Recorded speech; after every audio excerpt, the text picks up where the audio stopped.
अस्सलाम वालेकुम। इस वीडियो में हम जिस क्लास ऑफ कार्बोहाइड्रेट को डिस्कस करने जा रहे हैं वो है मोनोसेक्राइड। इसमें हम बहुत ज्यादा डिटेल डिस्कस करेंगे।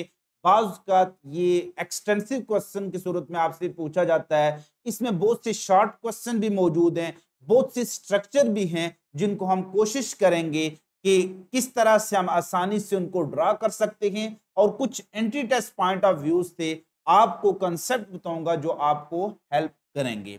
स्टार्ट करते हैं हम आज के इस लेक्चर को, दैट इज मोनोसेक्राइड। सबसे पहले हम इसको डिफाइन करेंगे।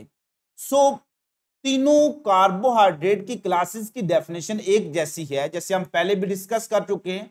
बेटा मोनो का मतलब होता है सिंगल, और सेक्राइड वर्ड यूज होता है किसके लिए? शुगर के लिए।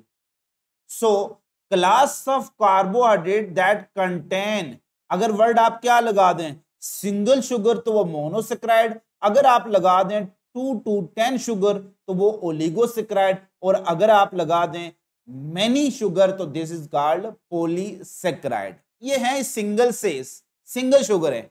कुछ आगे हम देखेंगे वो कपल ट्रिपल की फॉर्म में आपको मिलेंगे, और कुछ जो होते हैं जो आपको मेनी शुगर मिलेंगे, मल्टीपल फ्लड किस्म के, क्योंकि बहुत से उन्होंने कार्बोहाइड्रेट उन्होंने शुगर अपने पास रखे होंगे। तो बच्चों को मैं हमेशा बताता होता था कि जो टूटता हमेशा वही है जो कपल होता है, जोड़ा टूटता है ना। तो कपल क्या होंगे? डाइसेक्राइड।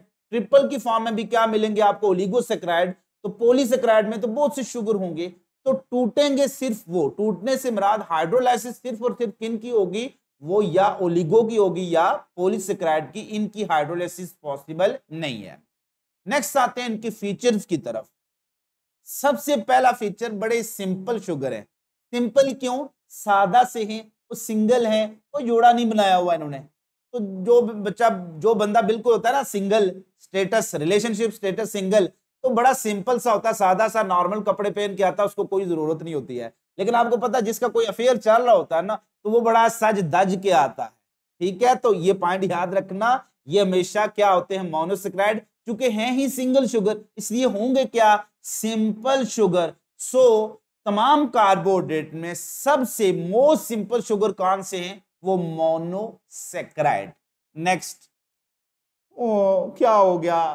वो बेबी को जैसे ही इसने देखा ये खाया बिस्किट तो बड़ा मीठा लगा उसको। पहले वो नाराज थी, अब वो बिस्किट खा रही है, और खाने के बाद वो क्या होगी? बड़ी खुश होगी। क्यों? उसको मीठा लगा। तो बच्चों को मीठा बहुत ज्यादा पसंद होता है। तो they are sweet in taste. पढ़ाते हुए अक्सर मैं बच्चों से पूछता हूं who is the sweetest one? बच्चे कहते हैं सर मोनोसेक्राइड। मैं कहा नहीं, आई एम। ठीक है, तो मोस्ट स्वीट शुगर कौन से होते हैं? यही monosaccharide. Next, easily soluble in water because they have very low molecular weight, hydrophilic होते हैं, so they are easily soluble in water. They can not be hydrolyse into simple sugar. Hydrolyse इनका breakup नहीं हो सकता, breakup नहीं हो सकता। Single बंदे का क्या ब्रेकअप होगा यार? है ही सिंगल शुगर, तो क्या ब्रेकअप करेंगे? तो पानी इनका पानी क्या रकीब है? हाइड्रोलाइसिस के रिएक्शन में जो भी रिएक्शन होंगे हाइड्रोलाइसिस, इसमें पानी बहुत बड़ा रकीब है। क्योंकि असल में जो चीज ब्रेकअप करेगी ना कपल के दरमियान, बॉन्ड तोड़ेगी, लव बॉन्ड तोड़ेगी, आयनिक बॉन्ड तोड़ेगी, कोवलेंट बॉन्ड तोड़ेगी, वो रकीब कहलाएगा। वो रकीब क्या होगा? Water. So hydrolysis, lysis mean break down in presence of water. ये रकीब होगा तो हाइड्रोलाइसिस होगी। जो है ही सिंगल, उसकी क्या ब्रेकअप करेंगे? So as they are single sugar so they can not be hydrolyse. इसलिए अगर एमसीक्यू कहीं आ जाए which one of the following can not be hydrolyse, आपने क्या ढूंढना है? मोनोसेक्राइड, वो कभी हाइड्रोलाइज नहीं हो सकेगा। Next, structure. इनकी स्ट्रक्चर कैसी है आगे हम बनाएंगे भी। बेटा हमेशा याद रखना कि मोनोसेक्राइड केमिकली इधर पॉलीहाइड्रोक्सी एल्डिहाइड होते हैं या कीटोन होंगे। इसका मतलब यह है कि ऑल मोनोसेक्राइड क्या होंगे? पॉलीहाइड्रोक्सी। ऑल मोनोसेक्राइड क्या होंगे? पॉलीहाइड्रोक्सी। लेकिन ऑल एल्डिहाइड नहीं होंगे, ऑल कीटोन नहीं होंगे। या पॉलीहाइड्रोक्सी एल्डिहाइड होंगे या पॉलीहाइड्रोक्सी कीटोन। तो यहां से कंसेप्चुअल एमसीक्यू बन सकता है कि ऑल कार्बोहाइड्रेट आर, पहला ऑप्शन आ जाए पॉलीहाइड्रोक्सी, दूसरा ऑप्शन आ जाए एल्डिहाइड, तीसरा ऑप्शन आ जाए कीटोन, डेल्टा ऑप्शन आ जाए ऑल ऑफ दीज। तो आपने क्या प्रेफर करना है?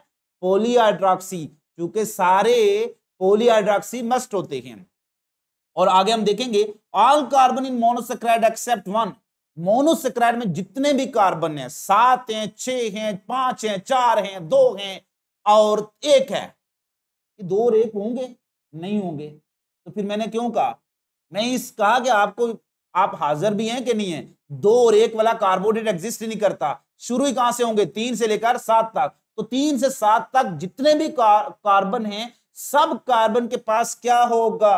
क्या होगा? एक हाइड्रोक्सिल ग्रुप होगा, लेकिन एक के पास नहीं होगा एक्सेप्ट वन। वो वन कौन सा होगा? दैट वन इज इधर पार्ट ऑफ एल्डिहाइड और दैट इज इधर part of keto group. So concept बताने जा रहा हूं, गौर करना, बी अटेंटिव। हेलो हेलो, आपसे बात कर रहा हूं, बी अटेंटिव।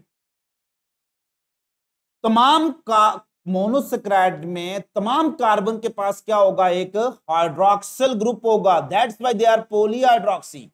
लेकिन एक कार्बन के पास हाइड्रोक्सिल ग्रुप नहीं होगा। तो मैं आपके सामने एक क्वेश्चन लिखता हूं, एक टेक्निकल किस्म का, ट्रायोज, पेंटोज, बस 2 ही लिख देता हूं, टाइम कम है, आगे बहुत सी चीजें डिस्कस करनी है। How many carbon in pentose sugar must have hydroxyl group? या सिंपल और सिंपल कर लेता हूं, how many hydroxyl group are present in pentose sugar? बच्चा सोच ही बैठ जाता है, उतनी सर कहां से क्वेश्चन आ गया यार? जितने नंबर ऑफ कार्बन हैं पेंटोज में, कितने कार्बन हैं? 5। 5 में से एक कार्बन निकाल दो, उसके पास हाइड्रोक्सिल ग्रुप नहीं होगा, कितने रह गए? 4। तो 4 हाइड्रोक्सिल ग्रुप मस्ट होंगे। सो जितने भी कार्बन की तादाद होगी उसमें से एक माइनस करेंगे तो इतने हाइड्रोक्सिल ग्रुप मस्ट होंगे। वो एक कार्बन क्या होगा? या एल्डिहाइड या कीटोन होगा।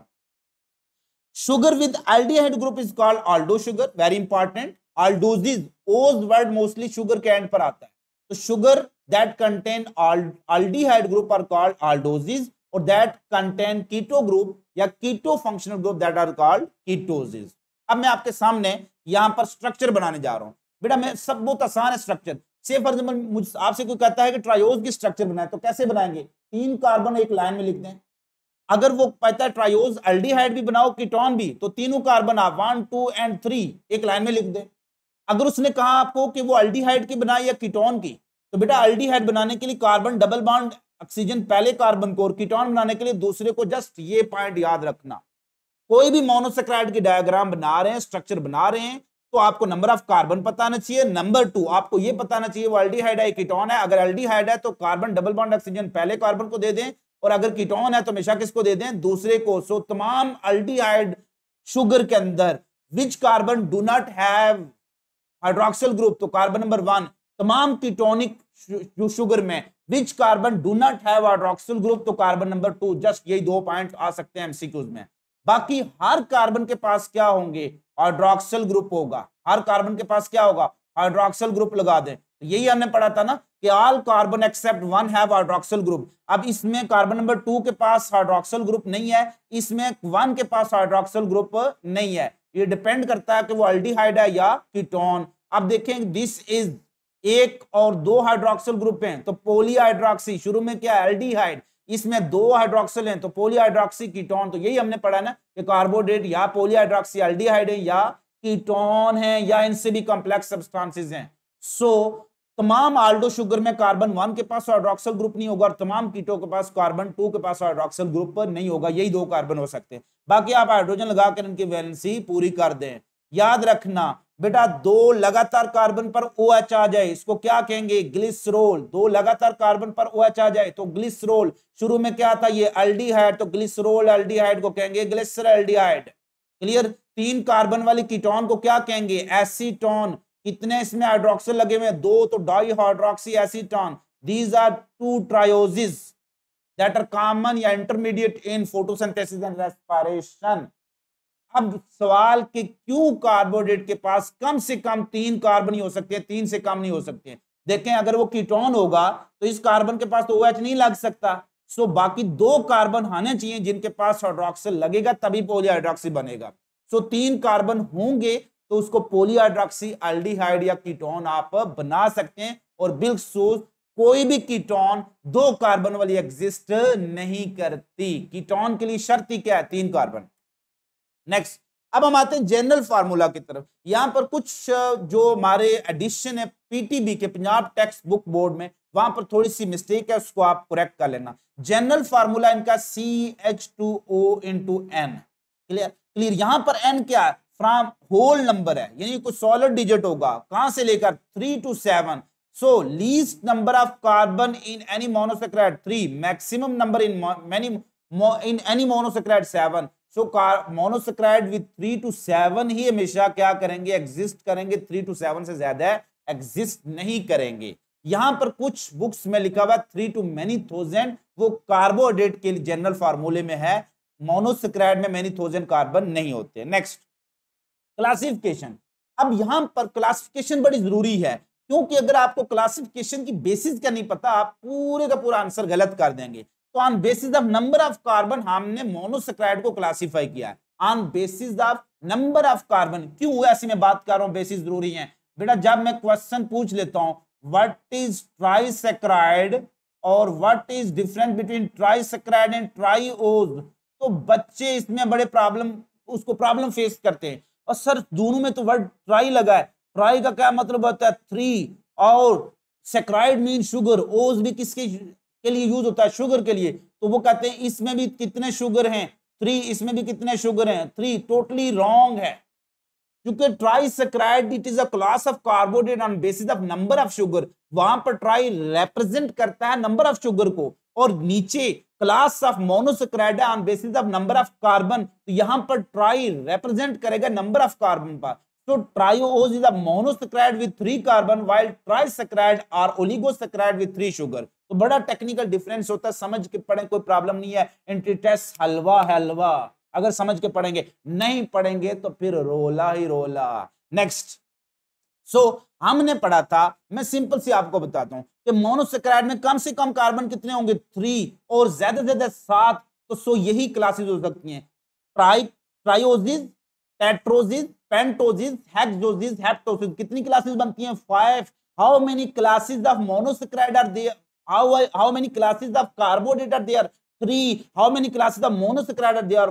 5। समझ आ गई? तो कार्बोहाइड्रेट की क्लासेस 3 है, मोनोसैकेराइड की क्लासेस कितनी है? 5। कैसे? Trioses, tetroses, pentoses, hexoses, heptoses. So trioses are the monosaccharide that contain 3 carbon, tetrosis are the monosaccharide that contain 4 carbon, pentoses that contain 5 carbon, hexoses that contain 6 carbon. 5 in one definition है, class of monosaccharide that contain dash carbon। बस इतना लिख दें, dash carbon. कितने carbon? Try 3, tetra 4, penta 5, hexa 6। Which one the following monosaccharide are most common? Pentoses and hexoses. Rare in nature, tetrosis. Intermediate of photosynthesis, respiration, triosis. Simplest of all carbohydrate, triosis. Next, और last one क्या? हेप्टोसिस। ये हेप्टोसिस के पास कितने होंगे? 7 carbon होंगे। तो यही 1 2 3 4 5 5 classes exist करती हैं। इनमें से हम ज्यादा डिटेल में कुछ कोई पढ़ेंगे, सबको डिटेल में नहीं पढ़ेंगे। पहले हम देखते हैं ट्रायोसिस क्या होते हैं। ट्रायोसिस होते हैं सिंपलेस्ट ऑफ ऑल कार्बोहाइड्रेट, क्योंकि इनमें नंबर ऑफ कार्बन कितने? 3। इससे लेस नंबर ऑफ कार्बन किसी भी कार्बोहाइड्रेट में नहीं हो सकते। Next, intermediate of photosynthesis and respiration.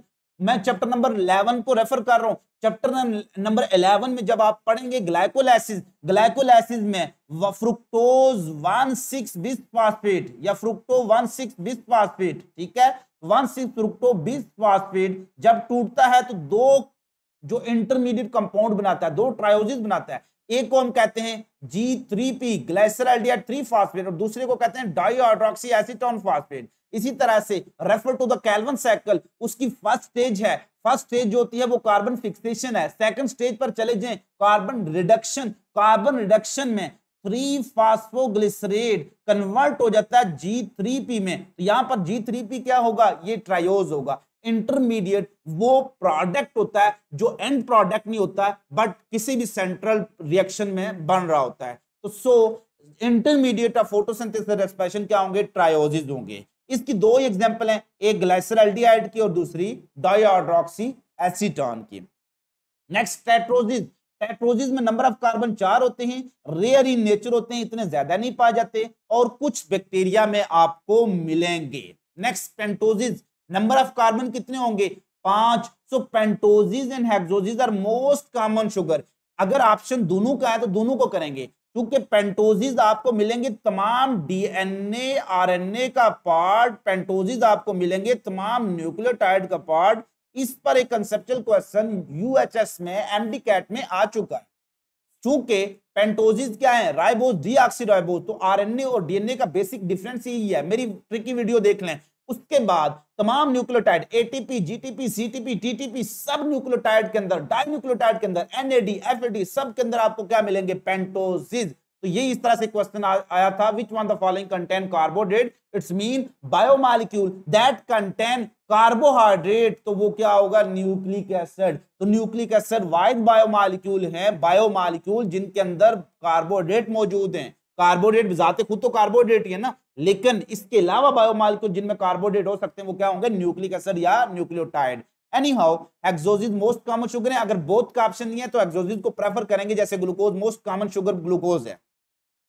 पेंटोजिस are all part of all nucleotide, nucleic acid, dinucleotide, ribose and deoxyribose and ribulose. ये कहां से आ गया यार, याद रखना आप जब कैल्विन साइकिल पढ़ते हो चैप्टर नंबर 11 फोटोसिंथेसिस, फोटोसिंथेसिस में कैल्विन साइकिल में फर्स्ट स्टेज ही क्या है, कार्बन फिक्सेशन। वहां पर प्रिकर्सर ऑफ कैल्विन साइकिल आप क्या पढ़ते हैं, 1,5 RUBP।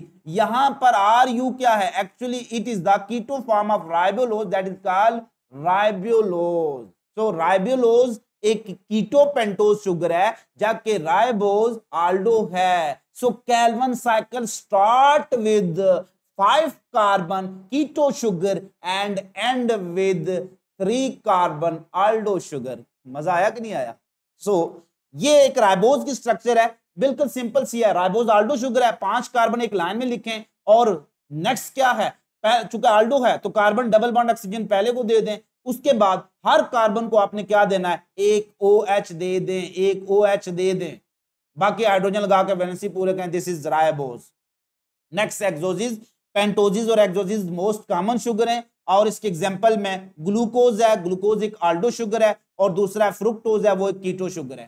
तो डायग्राम आप बना लें, इस पर मैं सेपरेट वीडियो रिकॉर्ड कर दूंगा, चूंकि वीडियो बहुत ज्यादा लेंथी हो जाएगी। तो ये ग्लूकोज और फ्रुक्टोज आपने इसमें ऐड करने हैं। नेक्स्ट आ जाते हैं हम कि इनकी रिंग स्ट्रक्चर पर। याद रखना स्ट्रेट चेन स्ट्रक्चर, इनकी क्रिस्टलाइन स्ट्रक्चर जो उनकी सॉलिड स्टेट में हमेशा वो स्ट्रेट चेन स्ट्रक्चर रखते हैं, लेकिन जैसे ही आप मोनोसैकेराइड को आप शुगर को पानी में डालेंगे तो शुगर का जो पानी में सॉल्यूशन बनेगा उसको हम कहते हैं डेक्सट्रोज, और उसके अंदर ग्लूकोज जो होता है वो हमेशा रिंग स्ट्रक्चर बनाता है। इस पर भी मैं एक सेपरेट वीडियो रिकॉर्ड करूंगा जिसमें रिंग बनाना आपको सिखाऊंगा, बट थोड़ा सा आइडिया यहां पर देता हूं। Most of the monosaccharide form ring structure when in solution. तो जब भी सॉल्यूशन में आपसे स्ट्रक्चर पूछी जाएगी तो रिंग बनानी है, वैसे स्ट्रक्चर पूछी गई है तो स्ट्रेट चेन बनानी है। फॉर एग्जाम्पल बेटा याद रखना एक 5 कॉर्नर, ये देखे ना 1 2 3 4 5, 5 कोनों वाली डोली शेप स्ट्रक्चर, अगर उसमें एक मॉलिक्यूल ऑक्सीजन हो तो उसको कहते हैं फ्यूरेन।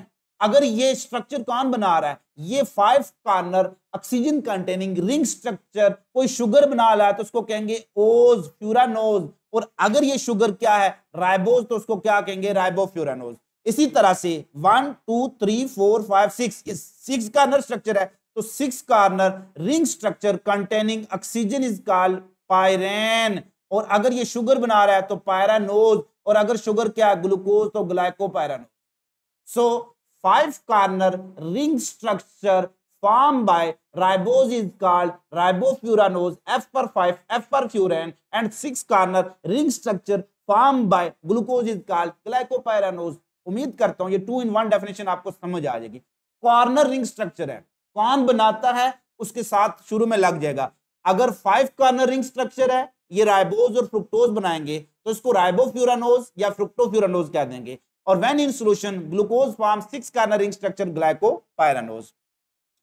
बाज़ ये लॉन्ग क्वेश्चन, आखिरी इसकी जो हेडिंग है वो ग्लूकोज है। बाज़ ये लॉन्ग क्वेश्चन आ जाता है, right a note on glucose. Question क्या आ जाता है, right a note on glucose. तो फिर आपने सबसे पहले आप इसकी डेफिनेशन इंट्रोडक्शन लिख सकते हैं। मोस्ट कॉमन जो मोनोसेक्राइड है ना, तो that is hexose sugar is glucose. तो most common hexose sugar is glucose. Occurrence हमने बतानी है कहां पाया जाता है। पहली हेडिंग आपने इसकी डेफिनेशन या इंट्रोडक्शन की कि most common hexose sugar. Next heading होगी अकरेंस की, ये आपको फ्री हालत में मिलेगा, यानी इसी हालत में, ग्लूकोज की हालत में। ये तमाम फ्रूट्स के अंदर मौजूद होता है और बीइंग अबंडेंट इन फ्रूट्स में सबसे ज्यादा अबंडेंट ग्रेप्स अंगूरों में होगा, फिग्स अंजीर में होगा, या फिर डेट्स खजूरों में होगा। इसके अलावा हमारे ब्लड के अंदर भी ग्लूकोज होता है, जिसको हम कहते हैं ब्लड शुगर लेवल, और 0.08% ये चीज एमसीक्यूज में आ सकती है। तो ब्लड शुगर कितना होता है, 0.08%। कंबाइंड फॉर्म में भी आपको मिलेगा। कंबाइंड मीन जहां ग्लूकोज किसी दूसरे से मिला होगा, तो ये तमाम डाइसेक्राइड, तमाम पॉलीसेक्राइड में आपको मिलेगा। So glucose is found in all dis and polysaccharide. Basic unit of all polysaccharide disaccharide क्या होता है, वो ग्लूकोज होता है, विद फ्यू एक्सेप्शन बाद में डिस्कस। सोर्स क्या है, you know that starch, cellulose and glycogen yield glucose on hydrolysis. यानी अगर आप इसको हासिल करना चाहते हैं तो आप स्टार्च खाएं, ग्लाइकोजन खाएं, ये पानी में टूटेंगे तो ग्लूकोज बनाएंगे, चूंकि ग्लूकोज से मिलकर बनी है। कोई भी डाइसेक्राइड खाएं, वो पानी में टूटेगा तो क्या बनाएगा, ग्लूकोज, चूंकि ग्लूकोज मिलकर वही बना रहा होता है। नेचुरली ये कैसे हासिल होता है, नेचुरली हमेशा ये प्रोसेस ऑफ फोटोसिंथेसिस के, याद रखना कैल्विन साइकिल का एंड प्रोडक्ट हमेशा क्या होता है, G3P होता है, लेकिन फोटोसिंथेसिस का एंड प्रोडक्ट क्या होता है, हमेशा ग्लूकोज होता है। तो it is the primary product of photosynthesis, और कोई भी ऑर्गेनिज्म जो ये खुद बना सकता है उसको ऑटोट्रॉफ कह रहे होते हैं। सो ये फोटोसिंथेसिस के नतीजे में बनता है, इसका मेन सोर्स क्या है, वो फोटोसिंथेसिस ही है। और ये इक्वेशन शो की हुई है, सिर्फ अगर आपने कितना बनाना है, 10 ग्राम ग्लूकोज बनाना है तो आपको कितनी एनर्जी चाहिए, 7.6 किलो कैलोरीज एनर्जी चाहिए। ये एनर्जी फिर जो होती है ये स्टोर हो जाती है ग्लूकोज में, और यही एनर्जी फिर आगे बायोमॉलिक्यूल में ट्रांसफर होती है, और यही एनर्जी हमारे लिए यूज होती है। So most common fuel of our cell is actually glucose. So thank you, आपने इसने वीडियो को, इतनी लेंथी वीडियो को देखा। उम्मीद करता हूं ये लेक्चर आपके लिए क्वाइट हेल्पफुल रहा होगा। अपना बहुत ज्यादा ख्याल रखिएगा, खुश रहिएगा, खुश रखिएगा, दुआ में याद रखिएगा। चैनल पर जो सब्सक्राइब का बटन है, अगर पहले दबाया हुआ है तो दोबारा ना दबाना, अनसब्सक्राइब हो जाएगा। और अगर सब्सक्राइब नहीं किया तो उसको सब्सक्राइब कर लें, और ये वीडियो अपने जितने भी आपके कोलीग्स के जो ग्रुप्स हैं उसमें जरूर शेयर करें, ताकि इंफॉर्मेशन सब तक पहुंचती रहे। अपना बहुत ज्यादा ख्याल रखिएगा। आपसे मुलाकात होगी नेक्स्ट वीडियो के साथ। अल्लाह हाफिज, अल्लाह नेगहबान।